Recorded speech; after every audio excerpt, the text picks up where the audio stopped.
Well, what's up, guys? This is a special episode. I'm doing a special collaboration with Jake Thompson here from Northside Custom Crafts. He came all the way down from Amarillo to visit me and build a project. And what we're going to do, he brought his K4 Kreg Jig out here. Even though he's got a Foreman, I told him that we might need to do a little bit of upgrade for this sucker. So we're going to build my Kreg Jig Cabinet prototype that I've got right here, and we're going to make one for him for this particular model. So let's get kicked off, man. 1, 2, 3, boom! All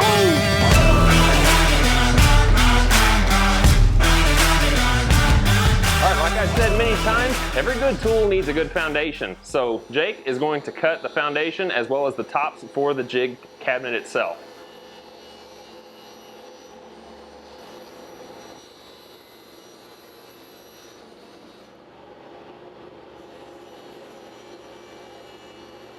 Now Jake's going to get to utilize the crosscut sled for the first time. We're going to cut the tops right now, and then we'll cut the base. And now we're just going to cut the base to length. All right, now all Jake has just done is cut the base, basically the riser blocks for the Kreg jig to set on. We've cut 4 of them, and what we're going to do is set the Kreg jig on top of that. That'll be on top of the base. Then we're just going to take a measurement to the very bottom of the Kreg jig itself to find out how tall we need to make the cabinets that flank each side. So now what we need to do is to find the center of the base, and we're going to line up those riser blocks to the exact center. So we're going to find the center of this, find the center of those, line up the reference mark, and then we're going to adhere them to the base itself. Now, just utilizing the 45-degree miter sled, Jake just cut us some 45-degree miters that we're going to use for the dovetail ways that the Kreg jig is going to be mounted to.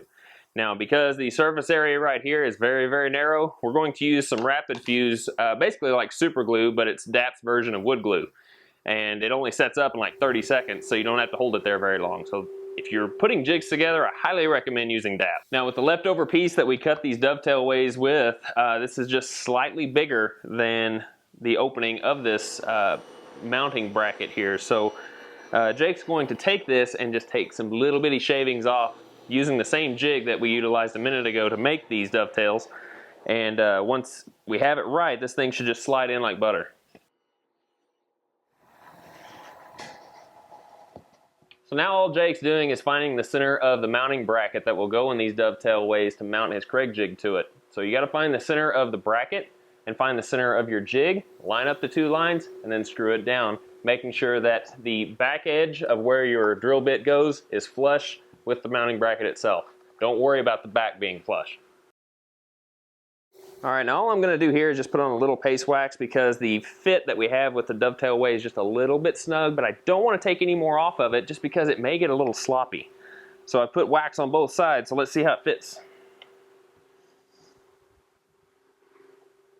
That's way better.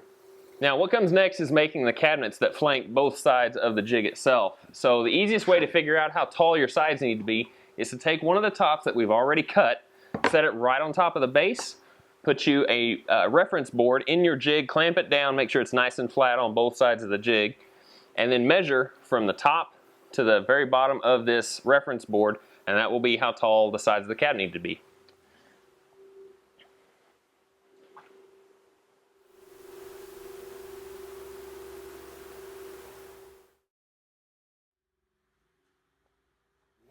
So now all that's left to do the carcasses is just to glue the tops down. We shaved off a little bit here and there on the side just to make sure that it clears the jig, about 1/8 of an inch on either side. So this is coming together quite nice. I don't know what to do with my hands. Pressure. I feel like I need to eat a banana. Good luck. So now that the tops are put together, I've got Jake over at the table saw and we're going to start cutting the carcass pieces for the drawers. All right, now what we're going to do is make the grooves down in the bottoms of all the pieces of the drawer carcass itself to accept the 1/4 inch bottom. We're going to put some plexiglass in here so one width of the blade is the same as the plexiglass. So I'm going to have 3 dividers in here, which means we have 2 pieces of plexiglass.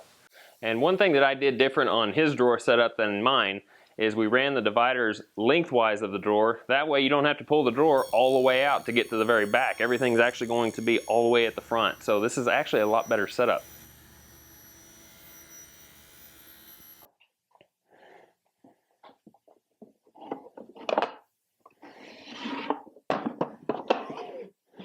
How's that drawer fit? Pretty good. Like a glove. Like a glove. Okay, now because of the hardware of the drawer pulls, they'll only go through a 1/2-inch sheet of plywood. So the drawer front, which is right here, is actually going to be sitting on the drawer carcass like this. Now, since the screw head is going to be sitting proud underneath this sucker, I've got to relieve a little bit of area on the drawer carcass itself to make room for that screw head. So I've just taken a 1-inch Forstner bit and just drilled out some oversized holes that only go down about 1/8 of an inch. That will give me plenty of room to help center this up without it catching on anything. Now, one last thing that I got to do for this particular mounting bracket, I had Jake go ahead and glue in a stop block, which is about a 1/4 inch wide by a 1/4 inch tall, and the length is just whatever you want it to be, just as long as it fits inside that area where this mounting block goes.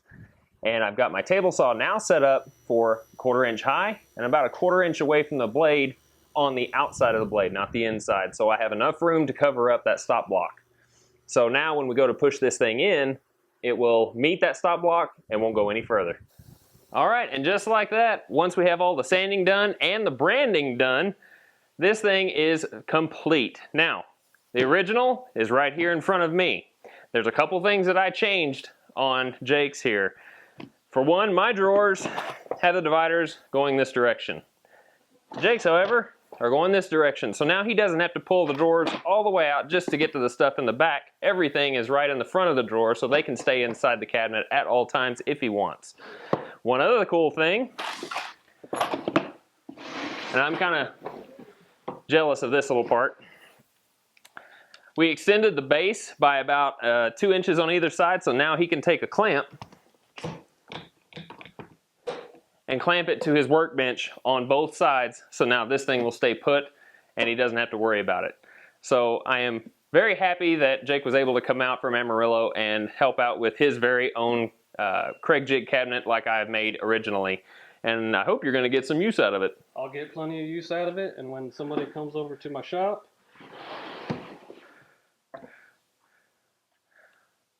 I'll show them that. Boom. Boom. So guys, I hope you enjoyed this collaboration between Jake and myself. We really had a great time making this. So if you have any comments, tips, or suggestions, please be sure and drop them down below in the comment section. You can check them both on my channel as well as Jake's. So that pretty much wraps up this particular episode. So thank you very much. We will talk to you on the next Rockin' H build. So 1, 2, 3. Bang, bang, won't stop till we're legends.